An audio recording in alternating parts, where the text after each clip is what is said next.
Hi friends, welcome to Marichu Kitchen.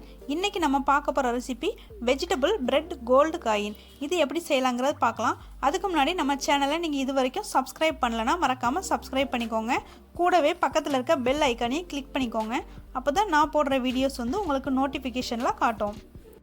நான் carrot, beans, Capsicum, Cabbage இவ்வளவு நல்ல பொடி பொடியா நல்ல உங்களுக்கு எவ்வளவு சின்னதா வெட்ட முடியுமோ அவ்வளவு சின்னதா நல்ல நைஸா வெட்டிக்கோங்க. அப்புறம் இதோட 4 பீஸ் பிரெட் எடுத்து வச்சிருக்கேன். நெக்ஸ்ட் ஒரு பவுல் எடுத்துக்கலாம். அதுல நல்ல பொடி பொடியா கட் பண்ண கேரட் சேர்த்துக்கலாம். கேரட் நான் பாதி கேரட் சேர்த்திருக்கேன். பீன்ஸ் ஒரு 5 பீன்ஸ் பொடி பொடியா உங்களுக்கு எவ்வளவு சின்னதா வெட்ட முடியுமோ அவ்வளவு சின்னதா நல்லா கட் பண்ணிக்கோங்க. அப்புறமா கோஸ் கொஞ்சமா எடுத்துர்க்கேன். அதையும் நல்ல பொடி பொடியா கட் பண்ணி வச்சிருக்கேன். அப்புறம் ஒரு பாதி குடைமிளகாய் எடுத்துர்க்கேன். நெக்ஸ்ட் ஒரே ஒரு பச்சை மிளகாய் பொடி பொடியா கட் பண்ணி வச்சிருக்கேன். இதோட சேர்த்துக்கலாம். நெக்ஸ்ட் வெங்காயம் பாதி பெரிய வெங்காயம் எடுத்துர்க்கேன். அதையும் நல்ல பொடி பொடியா கட் பண்ணி இதோட சேர்த்துக்கலாம். அப்புறம் மல்லி இலை நல்ல பொடி பொடியா கட் பண்ணி வச்சிருக்கேன். இதோட சேர்த்துக்கலாம். Next corn flour 3 table spoon சேர்த்துக்கலாம்.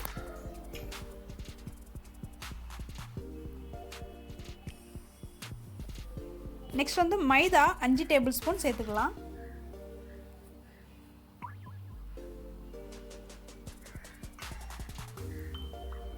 நெக்ஸ்ட் ஜீரக பவுடர் 1 டீஸ்பூன் சேர்த்துக்கலாம்.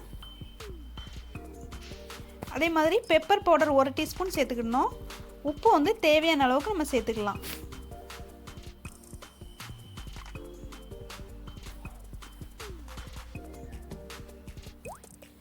இது எல்லாத்தையும் ஒன்று போல கலந்து விட்டுக்கலாம். நெக்ஸ்ட் நான் ஒரே ஒரு முட்டையில் உள்ள வெள்ளைக்கரு எடுத்து வச்சிருக்கேன். இதை கொஞ்சம் கொஞ்சமாக சேர்த்து நல்லா கிளறி விடலாம். இப்போ இதை நல்லா மிக்ஸ் பண்ணிக்கலாம். மிக்ஸ் பண்ணும்போது ரொம்ப சதன்னு இருந்துச்சுன்னா எக்ஸ்ட்ரா கொஞ்சம் மைதா மாவு சேர்த்துக்கோங்க. இதுக்கு தண்ணி எதுவும் சேர்க்கணும் அப்படின்னு தேவையில்லை.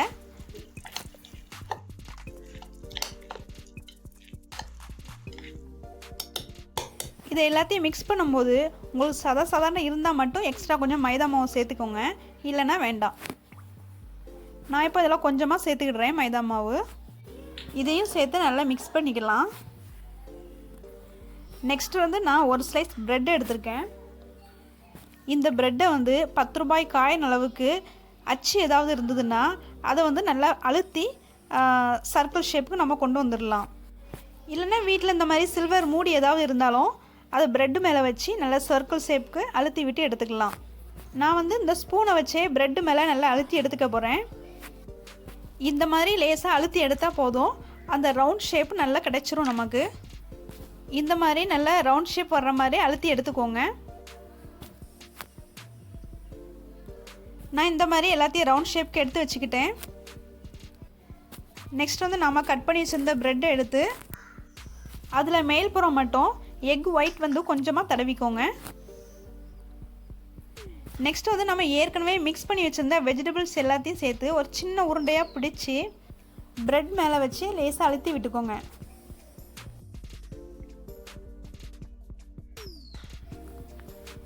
இந்த மாதிரி பண்ணி வச்சுக்கோங்க.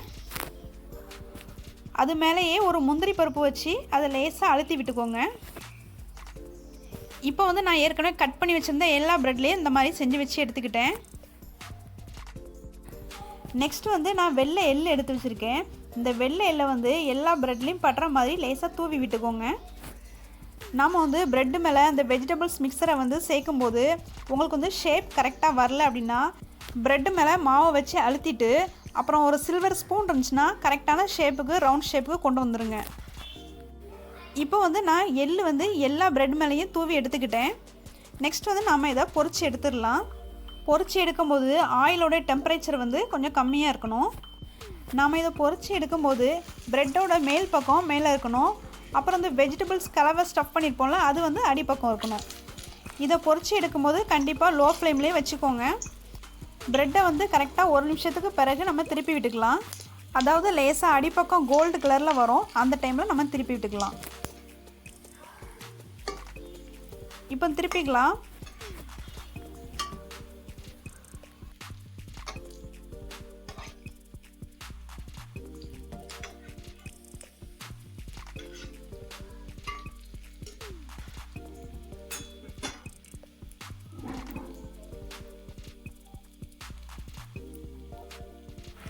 இப்போ இன்னொரு சைடும் திருப்பி விட்டு 1 நிமிஷம் ஆயிடுச்சு. இப்போ இதை எடுத்துக்கலாம். ரெடி ஆயிடுச்சு. இந்த டிஷ் வந்து கிறிஸ்பியாக டேஸ்ட்டாக நல்லாயிருக்கும். வீட்டில் குழந்தைங்களுக்கு செஞ்சு கொடுத்து பாருங்கள், ரொம்ப விரும்பி சாப்பிடுவாங்க. இது கூடவே டொமேட்டோ சாஸ் வச்சு கொடுங்க, ரொம்ப விரும்பி சாப்பிடுவாங்க. இந்த டிஷ் உங்களுக்கு பிடிச்சிருந்துச்சுன்னா லைக் பண்ணுங்கள், ஷேர் பண்ணுங்கள், கமெண்ட் பண்ணுங்கள். மறக்காமல் சப்ஸ்கிரைப் பண்ணிக்கோங்க. கூடவே பக்கத்தில் இருக்க பெல் பட்டனையும் கிளிக் பண்ணிக்கோங்க. அப்போ தான் நான் போடுற வீடியோஸ் உங்களுக்கு நோட்டிஃபிகேஷன்லாம் காட்டும். நான் மறுபடியும் வேறு ஒரு டிஷ்ஷில் உங்களை மீட் பண்ணுறேன். வீடியோ இது வரைக்கும் வாட்ச் பண்ணதுக்கு தேங்க்யூ.